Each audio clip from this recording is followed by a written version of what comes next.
Readings of Almighty God's words on the pursuit of the truth.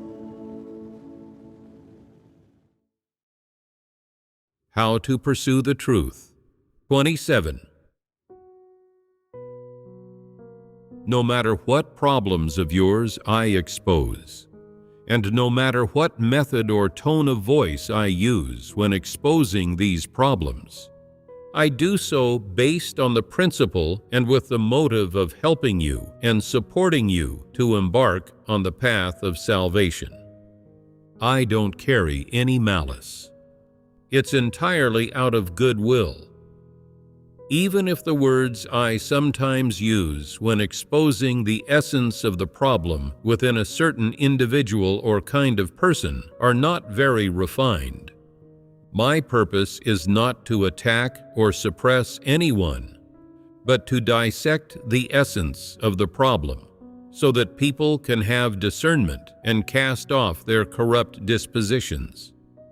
Within this, there are no schemes, no intention to attack you or suppress you, and no intention to air your dirty laundry or embarrass you.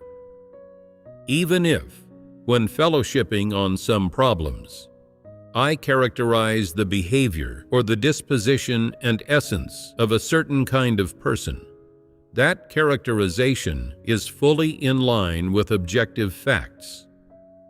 For example, if you are arrogant and self-righteous, always act dictatorially, and have done things that cause disruptions and disturbances, and I say to you, if you continue to do this and refuse to repent no matter what, then this is your essence, and God's attitude toward you is to set you aside or spurn you.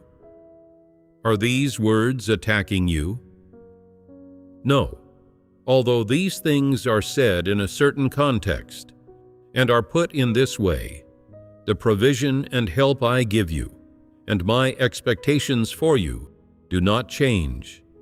You are still given an opportunity to repent. If you feel remorse, turn yourself around and change. God's house will still promote you to whatever kind of duty you're suited for. I will never stand in the way of that. Everyone makes some mistakes when they first start believing in God and do not understand the truth. But some people are able to repent and have done some good things and performed some good deeds. Suppose the brothers and sisters recommend them, saying, "This person has indeed repented and is different from how they used to be.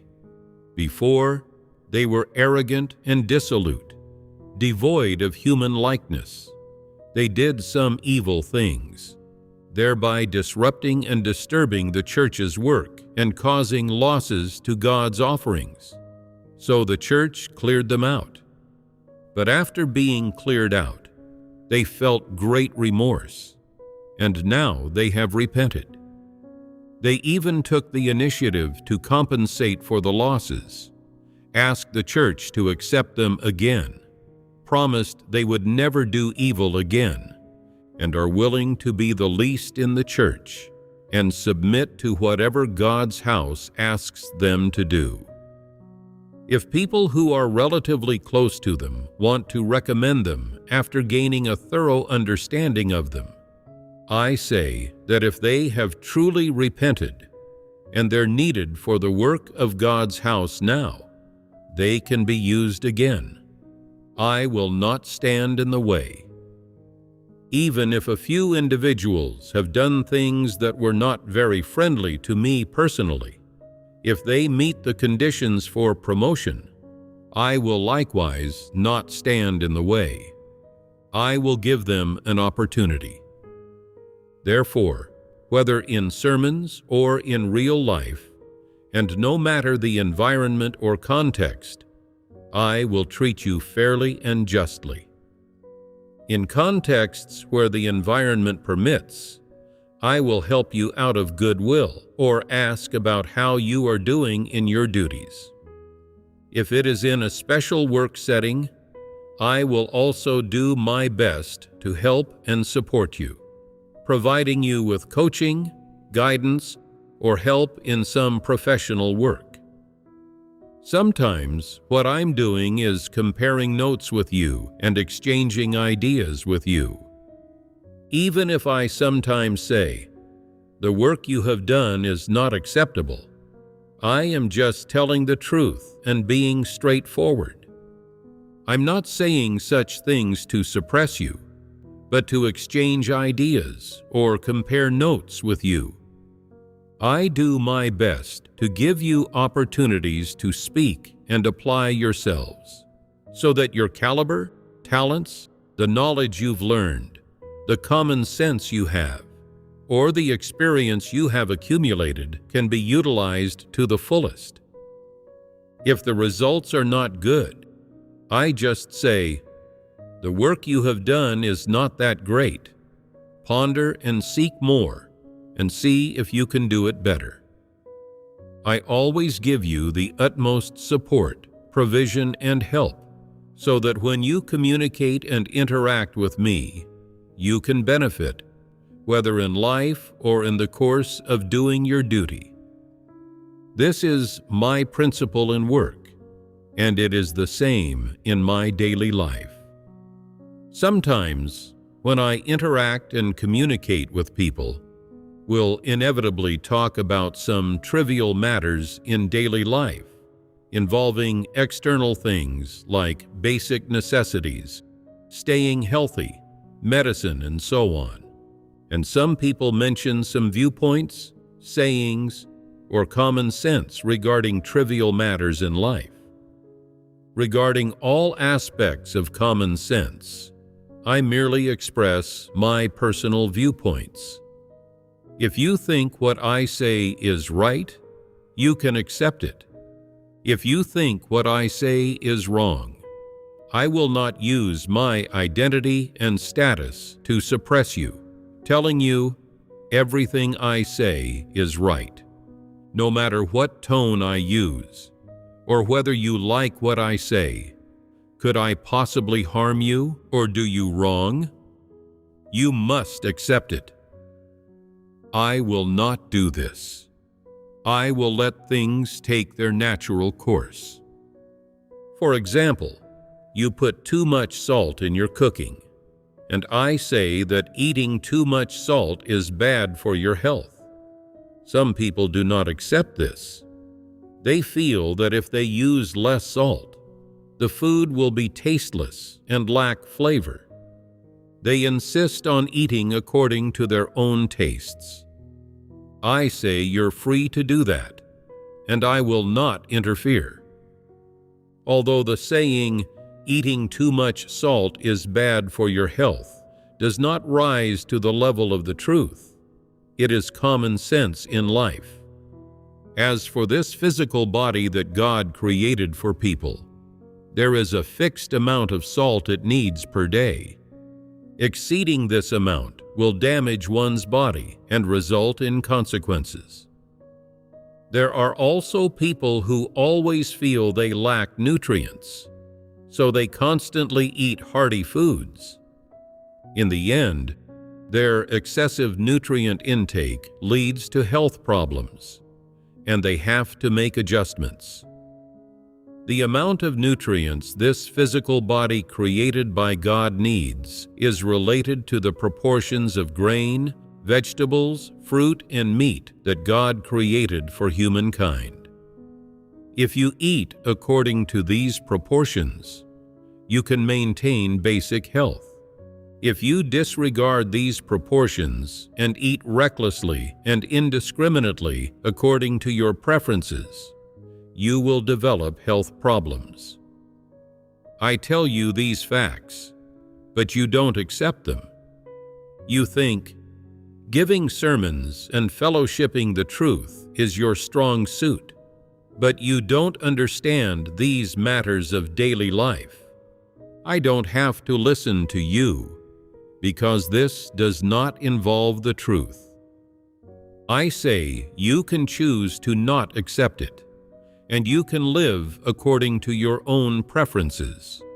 But you must know that if you cannot accept my words, sooner or later you will develop health problems. You will pay the price for your choice. I am merely expressing my viewpoints. I will not use my status to suppress you.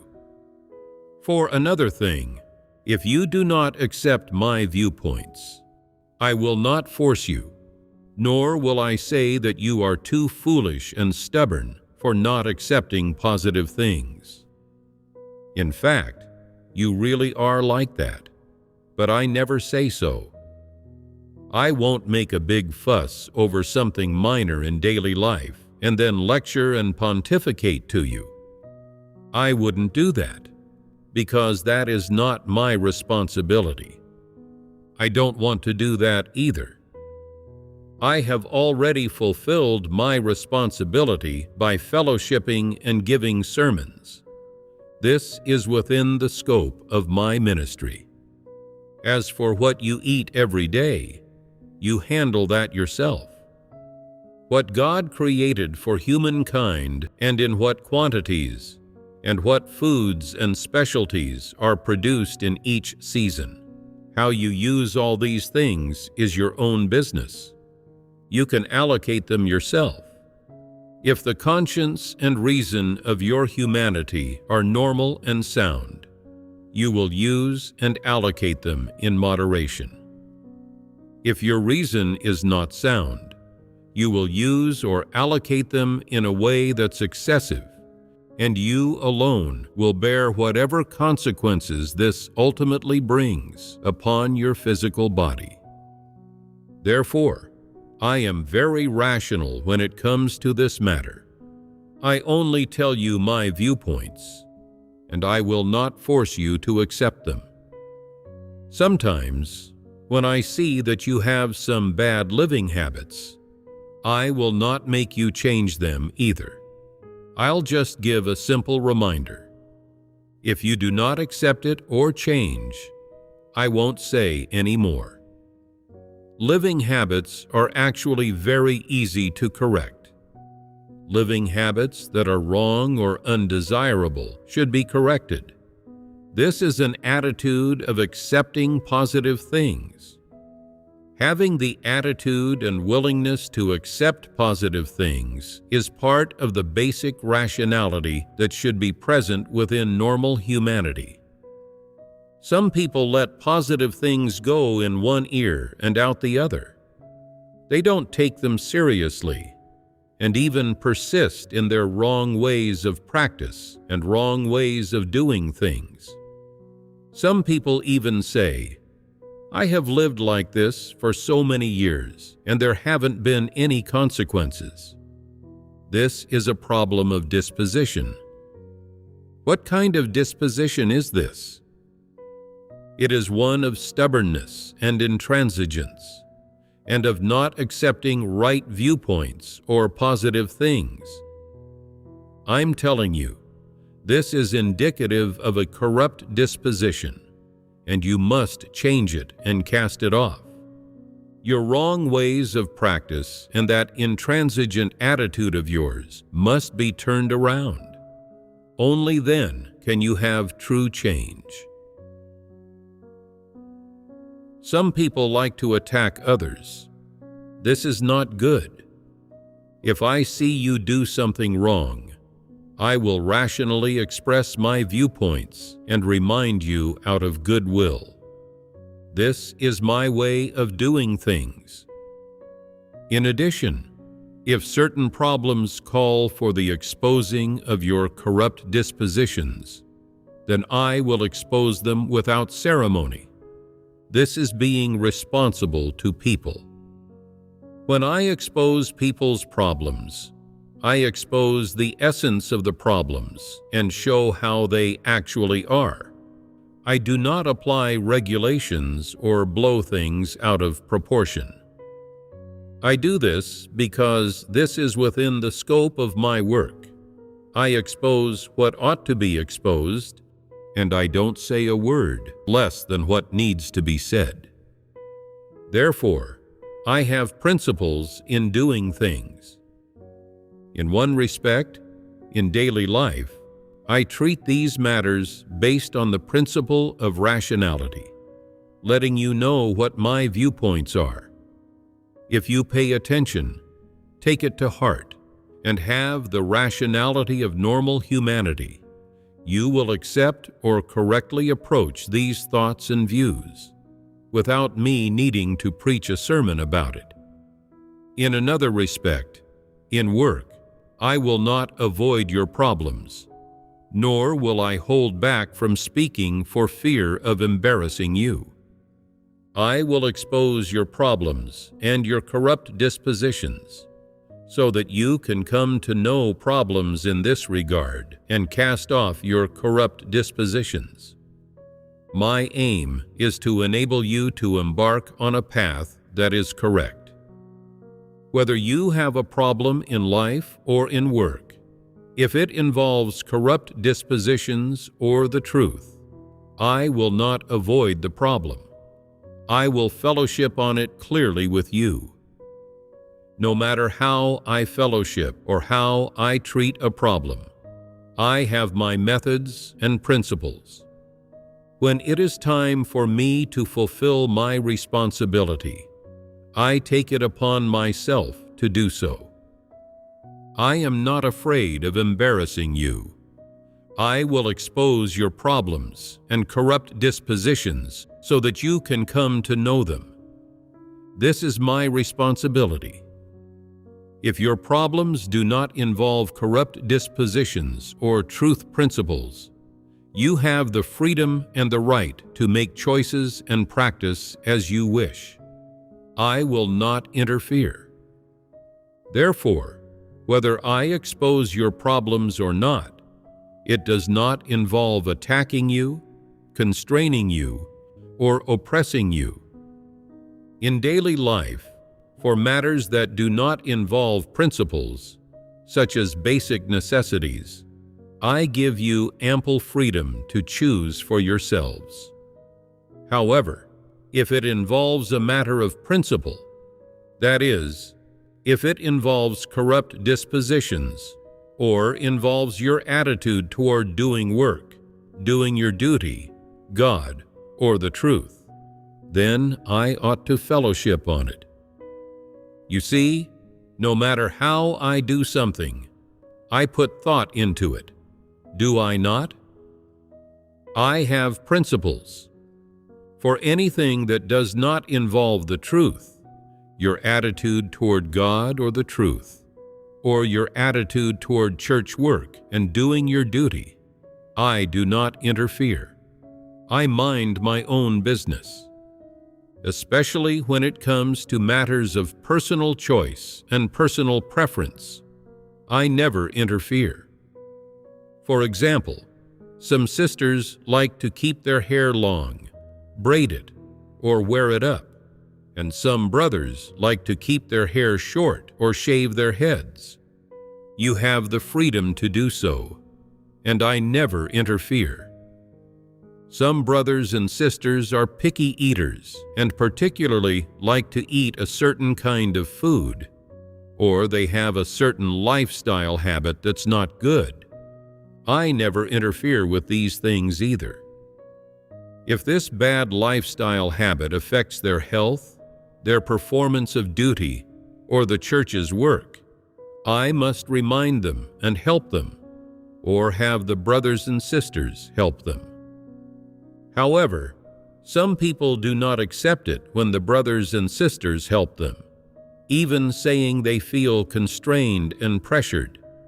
In the end, they quietly leave the church without telling anyone, and the brothers and sisters all feel disheartened.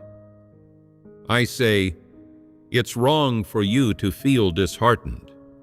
We do not interfere with people's freedom. If they want to leave, then so be it. That is their choice. I do not feel disheartened at all. Why do I not feel disheartened? Because I feel that helping them is my obligation, something I ought to do in my humanity. The help I provide to them is not some kind of favor or charity.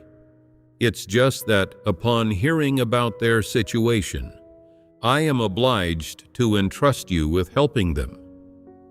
They are doing their duty full-time in the church.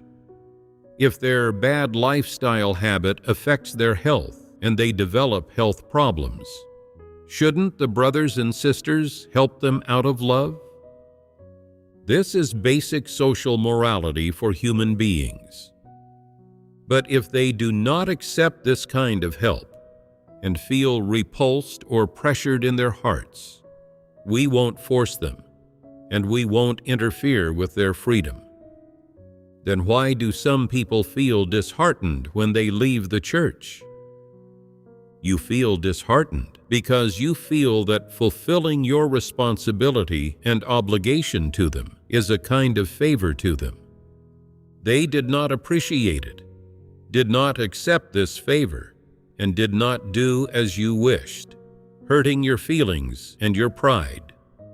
As the saying goes, they threw your goodwill back in your face, so you feel disheartened. I do not feel disheartened at all.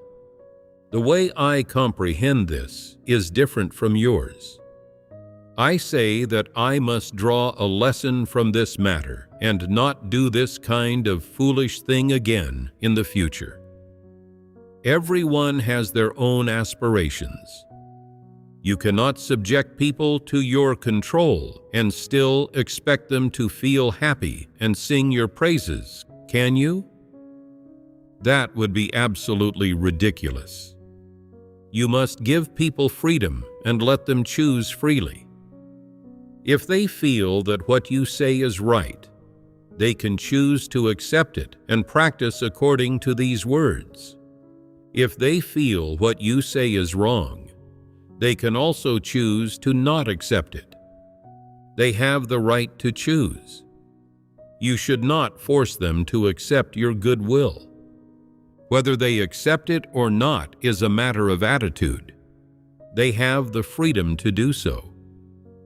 At most, you can fellowship on the problems that people like them have, and you can fellowship on the lessons you have drawn from this kind of person and the essence of the problems you've seen with them, which helps you learn how to discern people, how to view people, and how to treat people like this according to the principles of God's words, and no longer do foolish things. Where do you go wrong then? No matter who you help, you act based on feelings, and even think, look how much love I have, and how loving I am. This is not acting according to principles, but treating people based on your own will and preferences. This is doing things based on feelings. No matter whom I speak to or deal with, I speak and act based on principles. Feelings don't enter into this. In speaking and acting, I act entirely out of conscience and goodwill.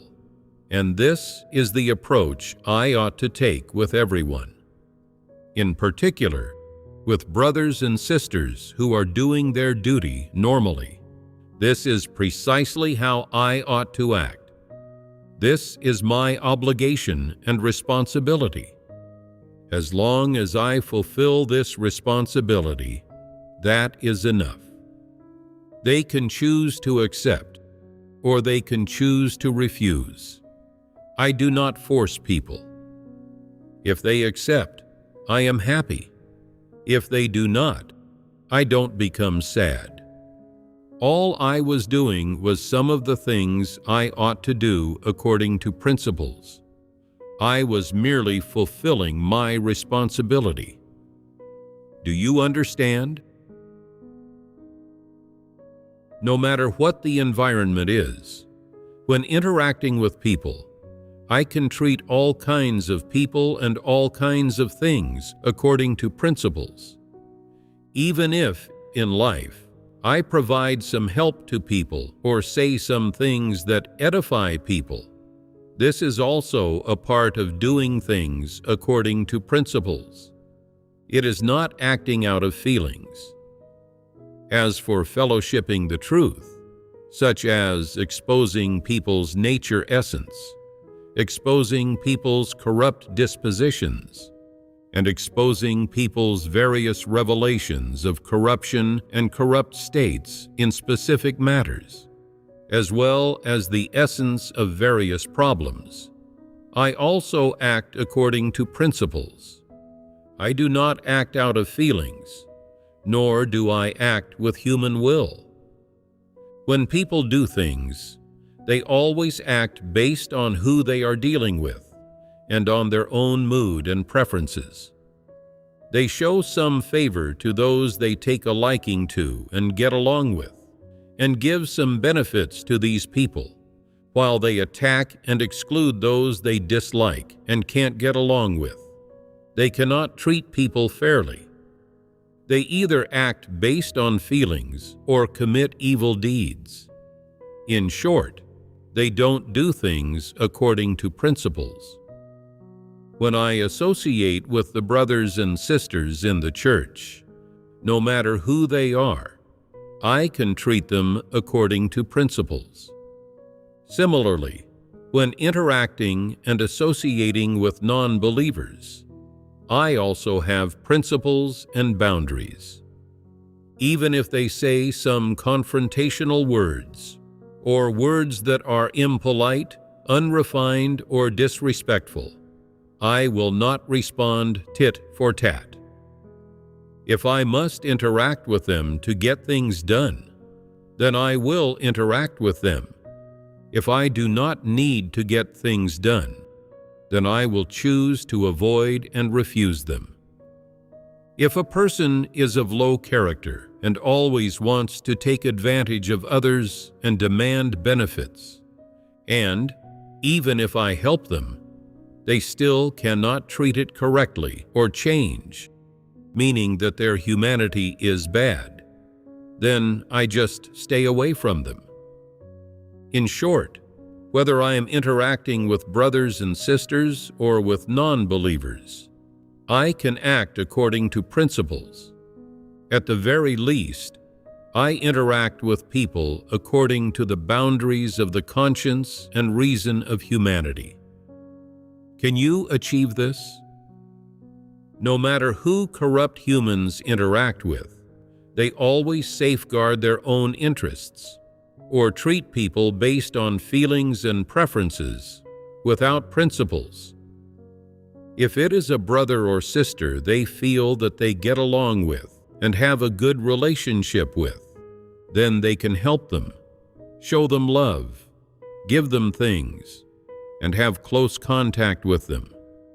But if this person does something that hurts their feelings, they say, I will never see them again, and I will never interact with them again. I really regret it.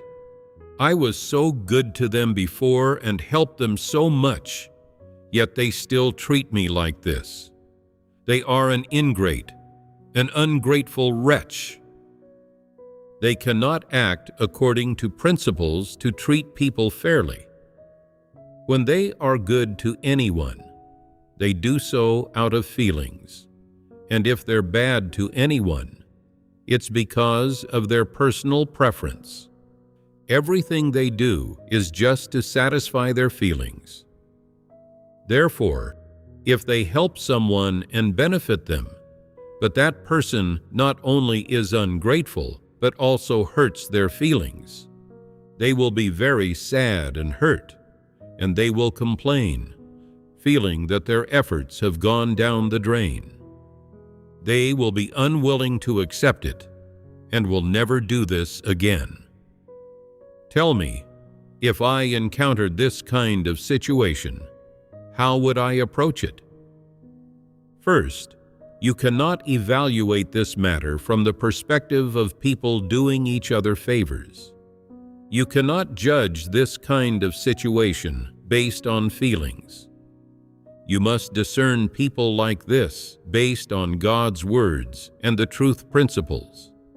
You must discern their humanity and the path they walk, as well as their attitude toward God, toward the truth, and toward their duty, rather than discern and view them based on feelings. Viewing someone in this way is much more accurate. It is not evaluating a person or a matter based on feelings or your personal gains and losses, but evaluating them based on God's words and the truth principles. Viewing a person or a matter in this way is accurate and in accordance with principles. When you view people and things in this way, you will not be sad and hurt because someone you once helped is ungrateful, nor will you feel deep gratitude towards someone because you once received a favor from them. Instead, you will be able to treat them correctly according to principles. There is a common saying, "The kindness of a drop of water should be repaid with a gushing spring." Ordinary people still live within the logic of such thoughts and views of traditional culture. They do not view things or people based on God's words or the truth, nor do they treat people according to principles. They believe that when it comes to how you treat people, in addition to not cheating them, harming them, hitting them, swearing at them, or doing evil things to them, you must also be good to them. In particular, if someone has shown you a favor, you should repay it in double. Otherwise, you are ungrateful. Does treating people in these ways count as being good to people? Then what is truly being good to people? It is not loving, caring for, and looking after someone out of human feelings, but doing things based on principles according to God's words. Most people cannot achieve doing things based on principles. People only do things based on feelings, not based on principles. Doing things based on feelings and doing things based on principles are vastly different. They are two different paths. Doing things based on feelings is adulterated by human will. When you help someone, it's to satisfy the needs of your personal feelings. That's not handling matters impartially. If this person feels deep gratitude toward you, you will continue to be good to them.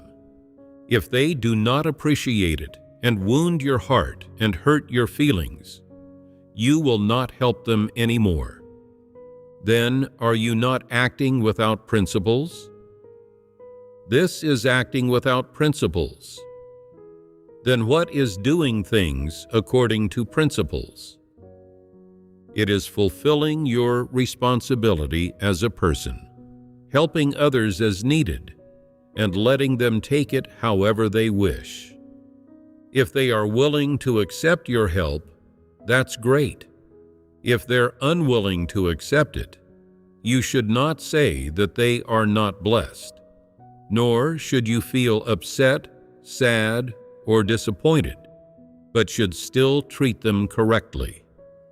This is doing things according to principles. Have you understood this principle of not attacking others?